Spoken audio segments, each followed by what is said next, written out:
And welcome back to part 2 of Castlevania Aria, where today, after getting our double jump, we've got a bit of backtracking to do, because this is the first real instance where the game opens up and expects you to start working things out yourself a little bit. Where you need to go next is pretty clear. Like, if you look on the map, anytime I bring it up, you can see there are these chunks that are higher up that we couldn't reach before. So your first priority should be going back there. However, instead of running all the way back, there is a quick travel option that is now about to be available to us.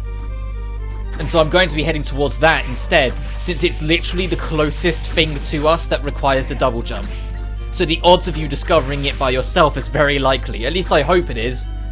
If you just decide, oh, I'm going to go all the way left and explore my way right, that's just such an extra effort that's unnecessary.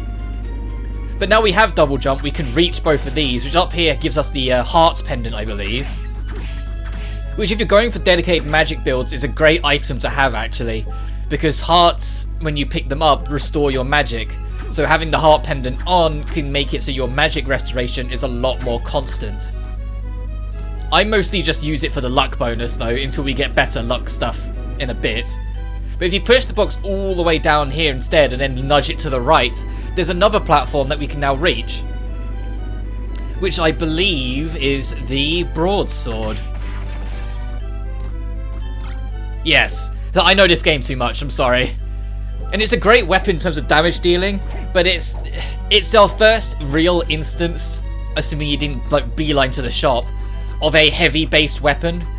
Weapons that are classed as heavy will do their full animation continuing when you hit the ground instead of being cancelled out like light weapons. So you can't do that tech of like doing little jumps and then hitting the attack button, because Soma will still grind to a halt the moment he touches the ground, and you will lose the momentum of your swing.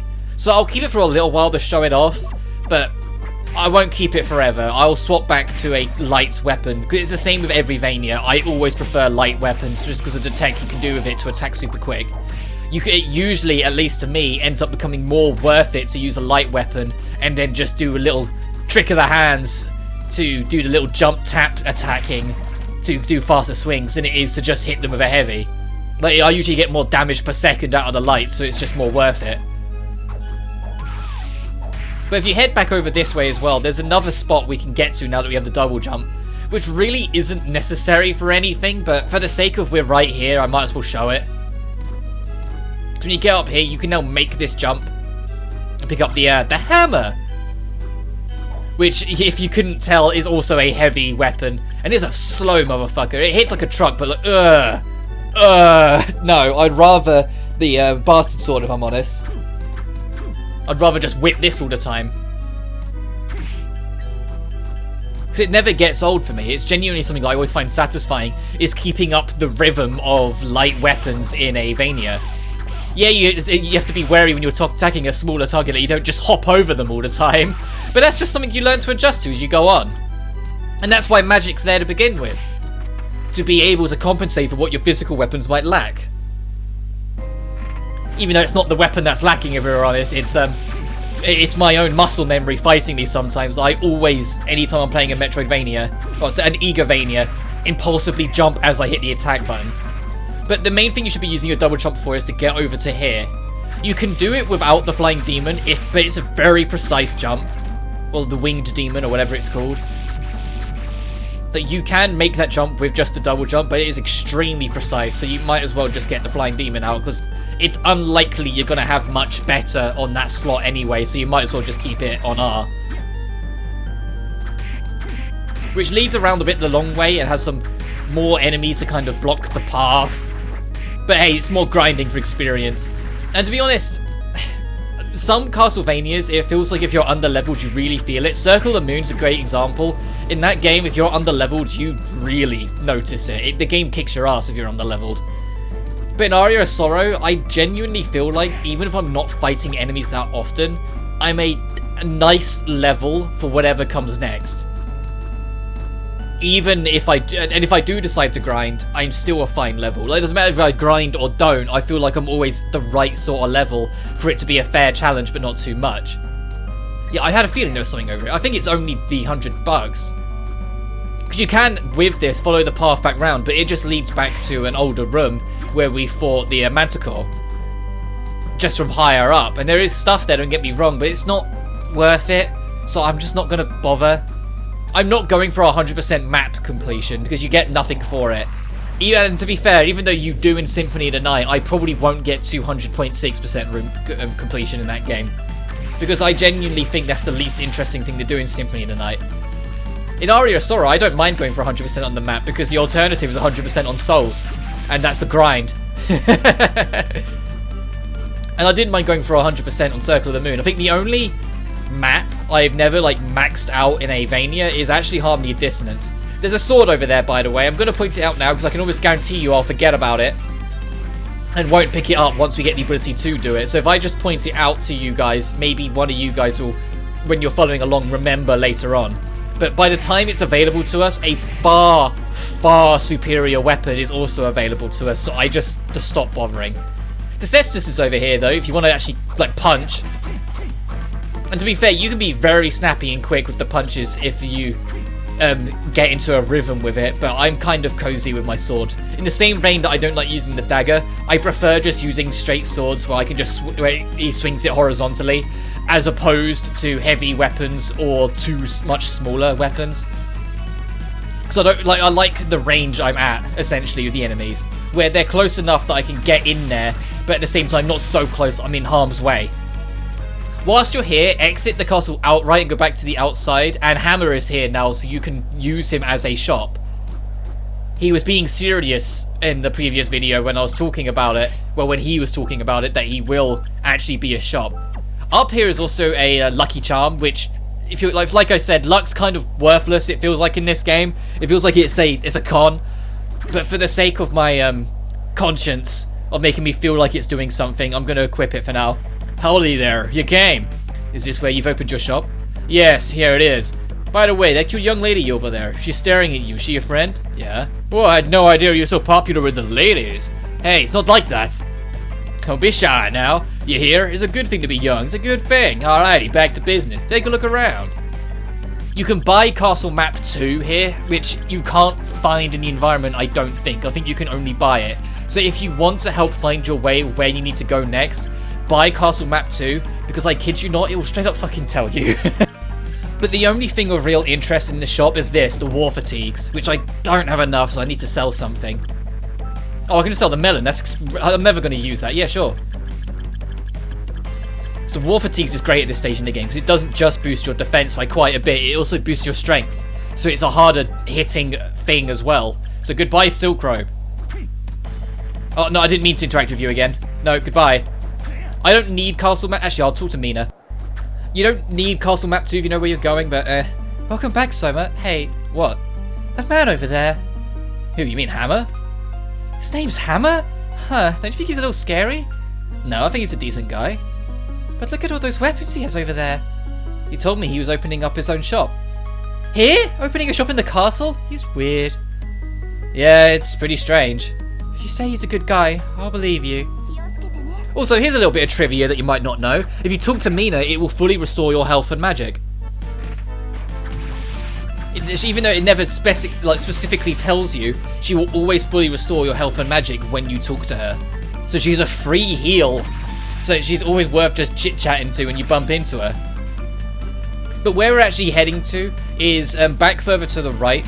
We're not going down into the sewers in the bottom left of this room yet, which is where you can get that pendant I was on about in the last video, which we just completely skipped, and we're going to skip again because it's worthless. But over this way, eventually we're going to come across a room that we can now climb to get to the next area. But I think it's the inner quarters? No, it's not the inner quarters, it's the dining hall and then the inner quarters.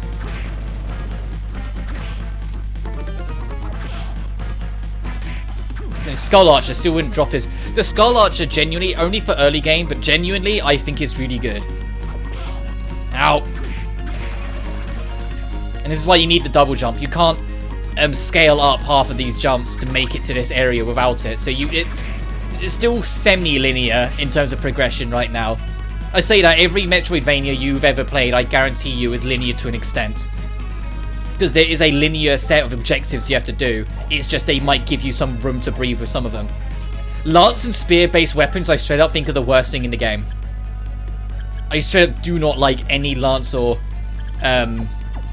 spear-based weapon. They just suck, in my opinion. There's nothing redeeming about them, even the ones that are supposed to be better. I just think they really suck. Ooh, Siren, you'd be nice to get the soul of. Not that you're gonna fucking give it to me. Speaking of souls, though, we're getting closer to the first instance of a soul I'm gonna highly recommend you trying to get a hold of. Which is annoying because it's an enemy that actually has an annoyingly low drop rate. Not the lowest! I'll point out the son of a bitch that gave me the most trouble when we get to them, but we're not there yet. When we get to the clock tower, there's an enemy in the clock tower that was like 3 hours straight of me grinding and it just would not give up its fucking soul. And I even brought a certain accessory that's like 300,000 gold that you can get in endgame that boosts the rate of which demons drop their soul, and it still took me 3 hours. Like, I brought it before I started the grind. But that's not until the clock tower, which is way later. So I believe this is the dining hall. It might be called something different. Dance hall. Fucking... I was close. I was like, dining, dance, They both start with D. That's enough for my dyslexic brain. Strange. I sense a dark power within you. Who are you? It's rude to ask questions before introducing yourself. Yes, you're right. I can't give you my name, but people call me Jay. People call you Jay? Why hide your real name? Are you a criminal? No, I have amnesia. I'm told I was in an accident in 1999. When I woke up in the hospital, I'd forgotten my name and my past. Oh, I see. Well, my name's Soma. Your dark power. Were you born with it? I don't really know. I first noticed it when I entered this castle. I see. I guess I was mistaken. Mr. J. Mr. J. Why did you come to the castle? Call me Jay, please. I'm filled with fear when I hear the name Dracula. I came here because of the prophecy. I also thought my memory might return. In fact, since my arrival, I have felt that my memory is returning. And your accident that occurred in 99, maybe Dracula was involved? I fear you're correct, especially since I have magical powers. Jay, are you an exorcist? Well, you might say that, but I work for no one but myself. I must be going now. I'm sure we'll meet again. Yeah, see ya. If he's from the incident in 99 and this game's based in 2033, the dude's potentially in his 50s. Just throwing that out there. And he's running around like it's nobody's business. And yeah, I found it pretty obvious who he was, but I won't spoil it for all two of you who didn't clock on. But our next objective, we're actually going to go for a power-up that's literally only going to need to be used once. And when it comes to speedrunning, it's straight up skipped. Because there is actually a skip available to us right now to go to an area later on that would lead to the clock tower instead of coming here. And in speedruns, they usually completely skip it. They might come and kill the boss if they're doing an all bosses run, but they will skip the power-up because you genuinely don't need it. It's the most worthless power-up in the game. But we're going to go get it anyway because I'm going to show you the way you're expected to do it. I'm going to show you the intended path instead of sequence breaking. Even though if this wasn't for the recording, I would absolutely sequence break it as well because I said it's genuinely not worth getting. And by the time you come back through here for any reason, there's another power-up you can have that just completely null and voids this one.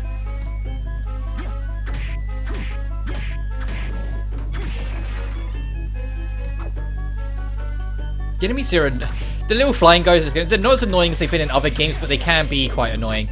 The Minotaurs aren't difficult to deal with. They might be quite intimidating because they take a lot of hits, they lift that axe high, and they start moving towards you. But the moment you notice that they stop walking when they're about to swing, they become very easy to time. And you have that back dodge anyway on the L button, so use it.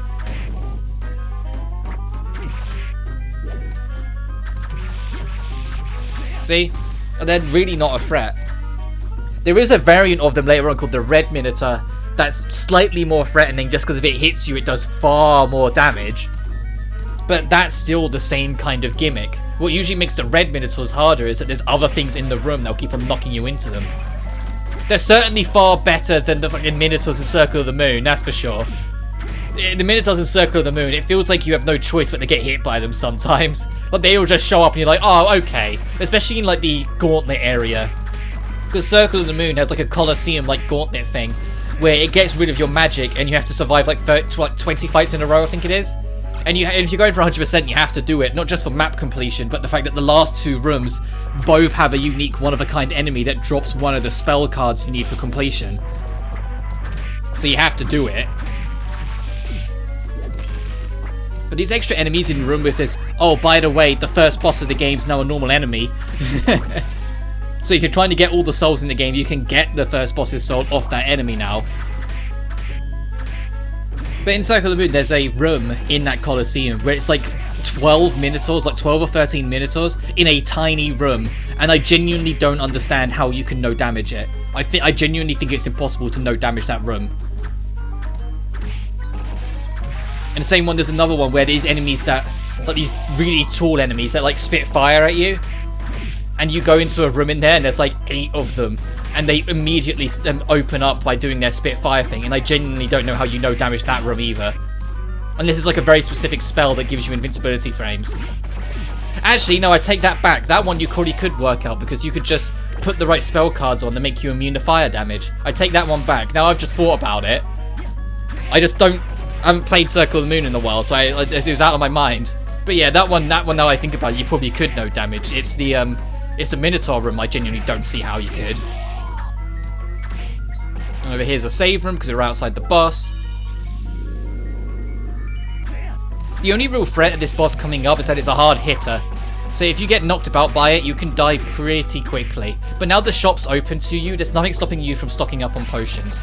I won't do it now, but there will be a point later in the game where I will go back and stock up on potions, because late game can get a bit dangerous if you have no healing on you whatsoever. Here's the big golem, which actually has like one of like my most enjoyable attacking souls in the game, because if you get its soul, it's literally just its giant hand that swings forward, and it's really impractical and unhelpful because it's so slow. But I just like the fact you've got the big golem's hand and you just swing it at someone. You gotta be careful. The leg that's in the shadow, it's not like in some games where like if it's in the background it doesn't count. No, it will count and it will hurt you. The same as with the hand when it waddles forward. If it touches you, it will hurt you. The entire thing has a hurt box, so you have to be very wary of where you're standing and where you're positioned. So you see that, 46 damage. I mean, it's already dead, but 46 damage is something to scoff at. You need to be a little bit more wary at this stage in the game. But over here, this is the power-up. Oh, there's also this unique one-of-a-kind enemy, which I'm actually very fortunate showed up, because it's only like a 1 in 20 every time you enter this room. The Tsuchinoko, which I unfortunately didn't kill. But yeah, this is the only room that enemy spawns in, and it's a 1 in 20 every time you enter the room it's going to be there. So that was extremely fortunate. But we got the slide. When you're crouching down, press the jump button, you slide.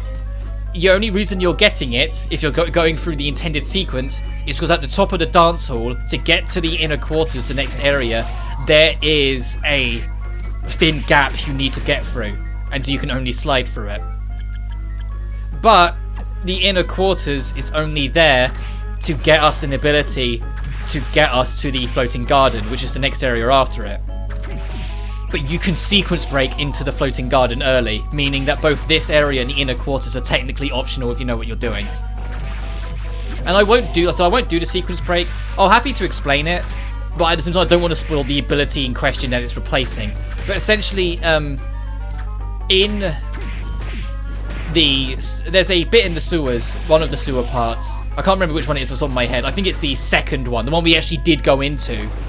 There's a platform above us halfway through that you just can't reach by jumping out the water, even with the double jump. Except you kind of can, because the game has this interesting system where if Soma is like within a certain height distance of the platform he's trying to land on, if you come at it from a sideways angle, he will clip onto it. Like, if you're directly underneath it and you try and jump through the platform, Soma won't make it. But if you come from the side into its active frames, so to speak, of the platform, when you come into it, Soma will actually like clip up and land on the platform. I know that might not make sense, but essentially, like, if you're not like directly underneath it and you come at it from an angle, Soma can clip onto it. And so by doing that, you can get into the floating garden early. And that's usually when I'm playing on my own or like not recording, it's usually what I do. I just completely skip this section in the inner quarters. Yeah, that means you go into the floating garden very underleveled, so you have to be kind of wary of what you're doing. Because I know about what I said earlier about how levels don't feel like they matter too much in this game. You can still be underleveled if you know sequence break it. But I genuinely do sequence break it, and then from there go straight to the clock tower, get the stuff that you get from there, and then persevere underground. And if I'm going for all bosses, when I'm underground, you'll eventually get a power-up. So I'm trying to be vague because I don't want to spoil stuff for people who haven't played it. You'll eventually get a power-up that will make you very small anyway. So you can go under that gap in the inner quarters, so you might as well return and knock out the bosses now since it doesn't matter. And like I said, you can just straight up skip getting the slide. If you're trying to get the trophy on PS4 or the achievement on Xbox or whatever for getting every single soul in the game, ability souls count. Even though in the game's like soul book it doesn't, if for the sake of the trophy or achievement it will. Ow, I'm getting beat up in this room. I don't even know why I'm here. Actually, I do know why I'm here. There's a weapon in like the bottom left that I should probably try and get just to show it off. I always forget the route, because I usually don't bother.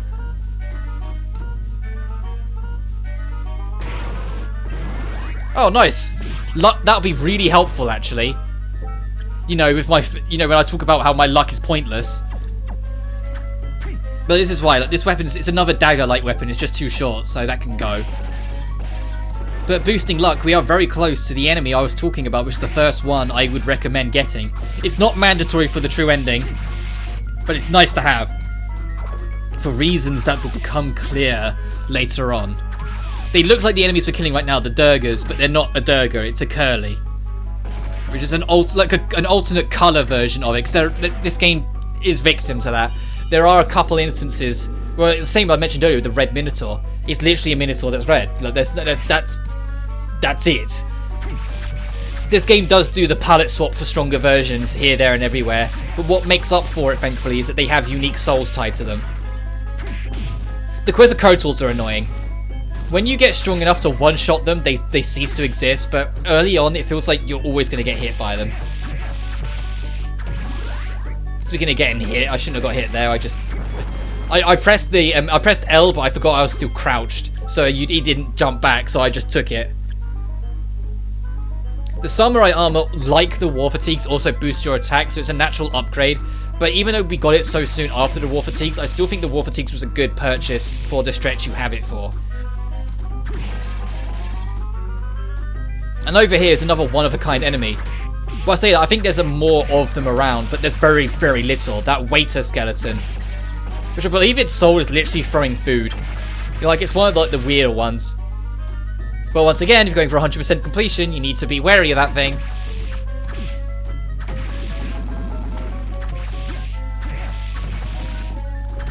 Oh, I don't know why I killed... no, I'll try it on the way back. I was going to say that you can use that to get to the higher platform. Like now. I would say earlier than intended, but the reason why this enemy is here is because they intend you to jump on its fucking back. So you just can't reach it without it. It's just... So if we hop back down and hop back up, lure the... Don't tell me the stone. Come on. Thank you. Now we can get up here. Oh, there's a second waiter skeleton. So it's not the only one, but they're in this little zone and there's not many. They do have a relatively decent chance of dropping their soul though, so I might get it by the time I finish this area. Oh, in a similar vein of puzzle solving though, these bone pillars are here because you need to use them as a platform to get this mana prism. Which, to be fair, magic potions, outside of boss fights, you're really not going to see me use it that much. Unless it's like a puzzle that requires magic and I don't have the magic for it, then obviously I will.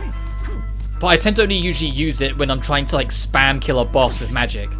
Because although I tend to be more physical than magic for the most part, it doesn't change the fact that magic's very powerful in this game, so you should be using it at least a little bit, even in physical builds. Because even if it's only a physical build, so it won't do as much damage because you haven't put the stats in it, it's still extra chip damage that you can get quite a lot out of, especially with the right skills. Like I said, if I happen to get Valkyrie, I'll be a very happy boy. But I'm not going to like chase it. Valkyrie or Disc Armor, both of them are really nice.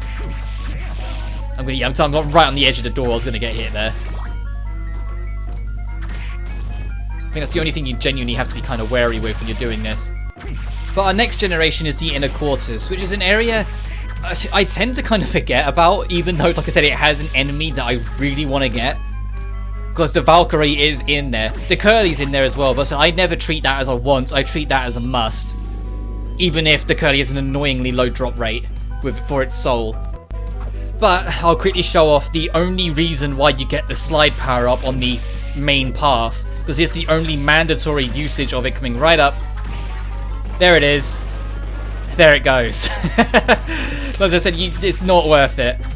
But anyway, with the Curly, what I'll do is I will grind it off screen. But what I'll do to ensure I don't get over leveled is I will only go as far as like 1, maybe 2 level ups, and if I don't get it, I'll just load the save and keep on doing it until I get lucky. So I won't like just keep on doing it until I get it, because otherwise I'll be like 7 or 8 levels higher, and the rest of the inner quarters will be a joke. So I don't want to be over leveled at all. You can reach that now. Yeah, it's a little awkward of a positioning jump, but you can absolutely reach that now. And up here, I think it's this one that has like the 4 rooms. Ow. There's a Nemesis. Nemesis is a cool idea for an enemy. There's a stronger version of it we'll encounter later on called Alistair, which is a pain in the neck if you're not used to them. Is it not this room? I'm sure it's this room. There's like 4 doors near the top. I just don't remember there being this many enemies in here. Oh, yeah, absolutely is. If you go in this left room, this bottom left, I say bottom left, you're higher up, there's a chrono mage that will stop you from being able to get any further. There's an ability later on that, I kid you not, makes you ignorant to time power. So you'll be able to get up to that chrono mage, and even when he tries to stop time, you can get around it. The way the game describes it's a little weird, because it says like you will remember time magic, and it's like, or something like that, and it's like, what the hell are you on about? And it basically means that chrono mage reverts time to get rid of us. He reverts time to us out of the room. But when we get that soul, it just won't work on us, because we will, I guess, remember what we were reverted out of. Here's an interesting boss, and it's the first boss that will have a mandatory soul drop.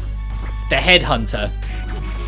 All the bosses we fought up to this point don't have a mandatory chance because they become normal enemies after you kill them later on. Here's the first instance of a boss that, well, you know, won't be a normal enemy later on. And so their soul is mandatory. It will give it to you because otherwise that would be kind of dickish. That being said, there's a boss later on that's a one of a kind that has a gimmick tied to it, and if you don't pass the gimmick and kill it without like finishing it off properly, you don't get its soul, which is annoying because it means you're like locked out of 100% if you don't know about it. But this boss is split into 3 phases. The first one's pretty easy. The second one I'd say is pretty annoying because it's all magic focused and like it keeps floating around. I say it, I think it's a she. I might be wrong. I think it depends on what head's on it, what it is, if I'm honest, but I think it is considered a feminine being. But this third phase is the worst. I don't think it's the hardest. I think if you're gonna die to a phase, it's most likely to be the phase 2. Because especially you can get very lucky like this. Oh, I'll tell me to do it again then. But phase 3, well, firstly it has poison, which as I said before, doesn't actually like chip your damage down like most games. It halves your attack.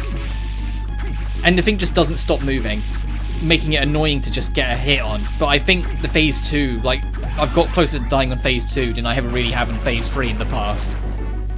Is it there? It drops Headhunter. Headhunter's a unique soul, and it's one that if you're just doing the casual playthrough, it's not going to mean much, because you see right now it doesn't mean much.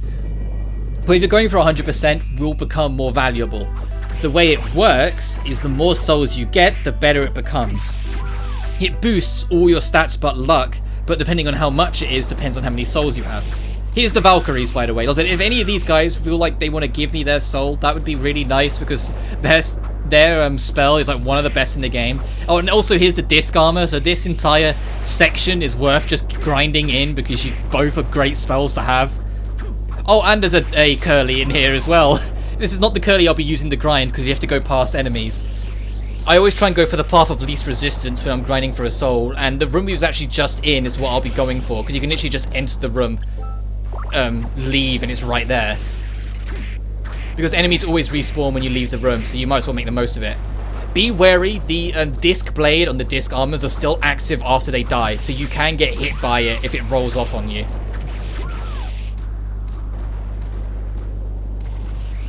Hey.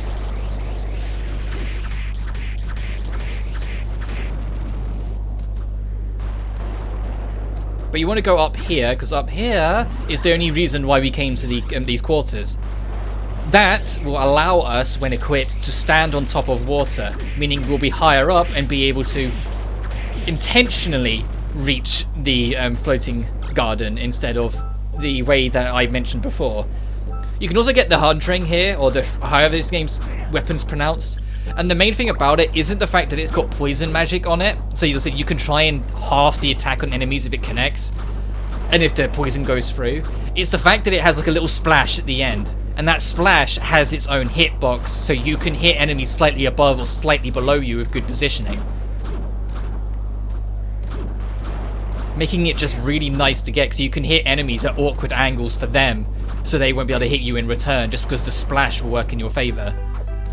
For instance, well, I got hit there, so you didn't get to show it off, but that's kind of what I mean. And that's the curly I'm going to be grinding off, like that specific one. I'm going to like go back to the save, wrap it up, and then off screen grind it up, because this is literally what I'll be doing. You just enter, leave, rinse and repeat until you get it. If I got it right now, that'd be nice. I'd just proceed onwards, but I highly doubt it, because it's like, oh, we got the skull necklace. Yeah, thanks, game. It's an extremely low drop. Also, in the Headhunter boss room, a witch is in there now. Not a student witch that we fought in the study, an actual proper witch. So if you're looking for 100% completion, once again, there's something new, because here she is. She's got that shield in front of her, she can't be harmed, but outside of that, she's not too bad. Just be worried, because like the student witches, they'll turn to cats and run away. The grown witches will like hit you on the way past if they can. But I'm going to wrap this up here, so next time on Aria of Sorrow, we're going to get the Curlier Soul and go into the floating garden. But until then, you guys take care now. Peace.